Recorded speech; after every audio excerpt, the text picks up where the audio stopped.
Hello guys, முந்தினேத்து evening வேலூரில் சரியான மழை. சரி நாங்கள்லாம் சும்மா என்ஜாய் பண்ணிவிட்டு அப்புறம் நைட்டு வந்து அம்மா தோசை பாலக்கீரை இருந்துச்சு, அதையே வச்சிட்டோம். அதுக்கப்புறம் அடுத்த மறுநாள் மார்னிங் பாப்பா அவங்க ஊருக்கு கிளம்ப வேண்டியதாக இருந்துச்சு, அக்கா பாப்பா எல்லாரும். சரி மாமா வரதா இருந்துச்சு, மாமாவுக்கு பிடிச்ச காரப்பொங்கல் தான் அம்மா பண்ணியிருந்தாங்க. இது வந்து தக்காளியும் போட்டு தக்காளி சாதம் பொங்கலுக்கு மிட்வேல இருக்கும், ரொம்ப சூப்பராக இருக்கும். அக்காவுக்கு மாமாவுக்கு பிடிக்கும் அப்படின்னு சொல்லி அம்மா பண்ணாங்க. அதுக்கப்புறம் ஊருக்கு கிளம்பிட்டு இருந்தாங்க.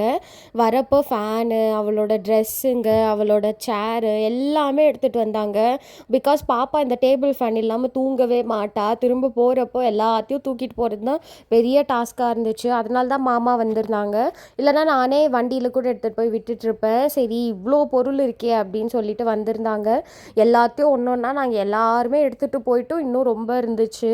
சரி எல்லாத்தையுமே அரேஞ்ச் பண்ணிவிட்டு அதுக்கப்புறம் கிளம்பலாம் அப்படின்னு அதான் பண்ணிகிட்டு இருந்தாங்க. பாப்பா போகிறது ரொம்ப கஷ்டமாக இருந்துச்சு எனக்கு அம்மாவுக்கும். ஏன்னா 20 டேஸ் கிட்டே இருந்துட்டு திரும்ப போனது ஒரு மாதிரி அழுகையாக வந்துச்சு. அப்புறம் அம்மா ஆஃப்டர்நூன் லஞ்சுக்கு வந்து வாழைத்தண்டும் அதுக்கப்புறம் கீரையும் பருப்பு போட்டு தான் பண்ணியிருந்தாங்க. எங்களுக்கு கீரை ரொம்ப பிடிக்கும். ஸோ அடிக்கடி வீட்டில் கீரை தான் இருக்கும்.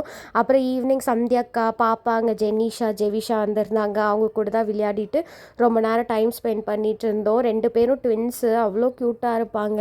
அவங்க கூட போனதே டைம் போனதே தெரியல.